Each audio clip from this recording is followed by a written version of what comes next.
आज भी मैं आसनसोल म्यूनिसिपल कॉरपोरेशन, जिसका नाम हम लोग दिए थे, पब्लिक दिया है, आसनसोल म्यूनिसिपल कोरप्शन कॉरपोरेशन कोरप्शन। इस कोरप्शन के विषय में हम लोग तो आलोकपात किए थे, इसके आगे जो वीडियो हुआ इसके साथ कुछ संयोजन जो है करेंगे। आसनसोल म्यूनिसिपल कोरप्शन के अंडर में जो बोरो है, पूछिएगा वहाँ जो आदमी लोग हैं जो परिसेवा, बांग्ला में बोलता परिसेवा लेने के लिए जब भी गया, उन लोग के साथ कैसा व्यवहार किया गया। समझ लीजिए रानीगंज में हम रहते हैं, रानीगंज में हम देखे हैं हर एक व्यक्ति, जब बुजुर्ग आदमी लोग गया है कुछ काम करवाने के लिए तो उन लोग से दरखास्त ले लिया, कोई चीज़ का जो फीस होता है उसको जमा यहाँ कर लिया, और काम करने का टाइम बोला जाता था कि जब तुम लोग चला जाओ आसनसोल म्यूनिसिपल कॉरपोरेशन।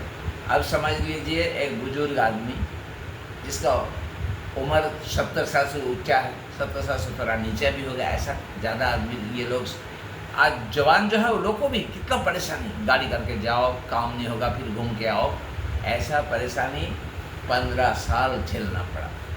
तो वो बूढ़ा आदमी समझ लीजिए कोई काम लेके आसनसोल में जाता है तो देखा कि पैसा अगर होगा तो जल्दी काम हो जाएगा, तो सबको तो पैसा देने वाला हिम्मत सबका है नहीं, तो समझ लीजिए तो बाबू लोग सब 3 तला में रहता है, तो वो इतना सीढ़ियाँ जाने के बाद कोई आदमी हाँफते हाँफते अगर गया कि बाबू हम लोग को काम करवा दीजिए, तो उन लोगों को क्या बैठ जाइए, देख रहे हैं ऐसा करते करके टालते जाता। एक दिन गया, 2 दिन, हम तो कई बार पूछे, हम जाते थे बस में जाके एएमसी का जो दशा है देखने के लिए खाली कि कैसे लोगों को झेलना पड़ता है आदमी लोग को। एक आदमी को हम पूछे कि माँ कबार एसेছেন এখানে না, আমি 14-15 বার বাংলা বলে আমি এসেছি, আমার কাজ হচ্ছে না। नहीं होने का कारण क्या है? अगर पैसा तो काम हो जाएगा, पैसा नहीं है तो 20 बार 25 बार आओ, इस तरह झेलना पड़ा। तो ये जो 15 साल एएमसी का जो शासन चला एएमसी का, देखिए हम किसी पार्टी के खिलाफ नहीं बोल रहे हैं, और आदमी को झेलना पड़ा, आदमी लोग को झेलना पड़ा, आदमी लोग को क्या क्या असुविधा हुआ, ये सब बोलने के लिए इस वीडियो में हम भाग लिए हैं। आप लोग सुनिए। जैसे समझ लीजिए आदमी लोग के ये परेशानी तो बोले हैं।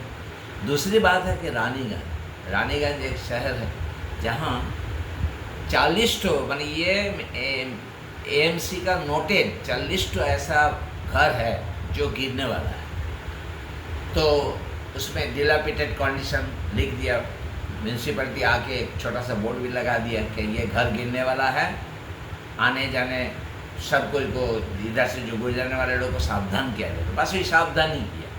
तो प्रश्न ये है, वो घर अगर ये भारी बरसात में गिर जाता है तो इसका दायी कौन होगा? और इसके आगे इसी कंडीशन में रानीगंज में 3 आदमी का जान चला गया, कोई जवाब दिया नहीं दिया। यही लोग का है कोरप्शन। डिलापिटेड कंडीशन लिख दिया है, फिर भी वो घर नहीं गिरा रहा है।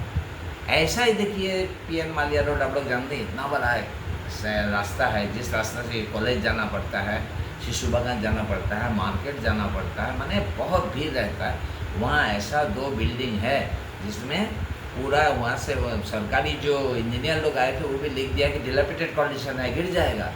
और अगर संभव हो तो हम छवि पेश करेंगे।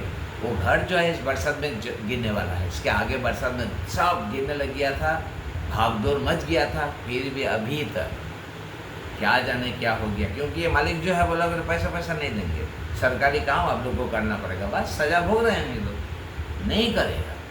तो ये मालिक से हम पूछे कि आप कितने बार गए थे? बोला हम गए थे क्या, हम तो गए वहाँ पर 40 बार, मेरा ही हो गया। सुप्रीम कोर्ट भी बोल दिया कि इस घर को गिरा दीजिए, इंजीनियर साहब लोग आके बोला कि घर गिर जाएगा, फिर भी नहीं हो रहा काम। और कुछ दिन पहले हम ये भी बोले थे कि बगल में एक खटाल है, उस खटाल में सुप्रीम कोर्ट भी बोल दिए कि खटाल शहर में नहीं हो सकता। उस खटाल से जो पोल्यूशन होता है उसके लिए पूरा इलाका में माने क्या बोला, इधर प्रदूषण फैल गया है। वहाँ का करीब 100 आदमी लिख कर दिया कि देखिए यहाँ पर डेंगू भी हो गया है, अब लोग जल्दी इसको हटाइए, नहीं सुना गया। चीफ जस्टिस कलकत्ता का वो भी बोले कि यहाँ खटाल हटाइए, काटा नहीं चलेगा, नहीं माना गया है। तो काहे नहीं माना जा रहा है? देखिए, हम लोग देखे, बड़ी गौर से देखे हैं, एएनसी में क्या है, एक तो सिंडिकेट चलता है। तो सिंडिकेट में कौन कौन है? बोर्डो का जो इंजीनियर लोग है, प्लस वहाँ का जो एग्जीक्यूटिव इंजीनियर लोग है, और वहाँ का एक लॉ ऑफिसर है। माने ये अभियोग है, डायरेक्ट हम नहीं बोलते, पब्लिक का अभियोग कि ये लोग सिंडिकेट खोल के रखा है। कोई भी काम काज मेयर का काम तक आता ही नहीं, जाने ही नहीं देता, फैसला यही लोग करता है। पैसा मिलेगा काम हो जाएगा, पैसा नहीं हो तो काम नहीं होगा।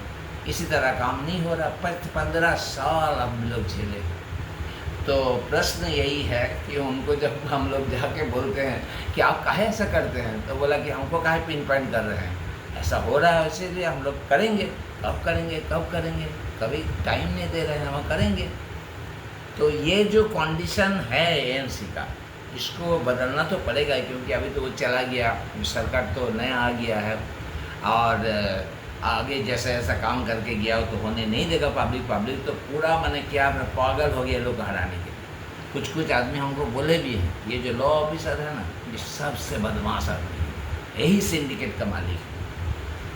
हम तो डायरेक्ट बोल रहे हैं कि वही है, क्योंकि आदमी लोग ऐसा बोल रहे हैं हमको कि आप लोग का सरकार बदल हो गया। वो आदमी जब घर से निकलेगा, ऑफिस में आएगा, अंडा लेकर मारिए, उसको मार दीजिए, जाने बचे। इतना गंदा आदमी के शरीर में है, वो अंडा भी फेंकना हम लोग समझते कि हम लोग का खराब काम हो जाएगा, पैसा काहे खर्च करेंगे, गरीब लोग को खिला देंगे। तो यही सब आदमी लोग को जो है सजा तो होना चाहिए।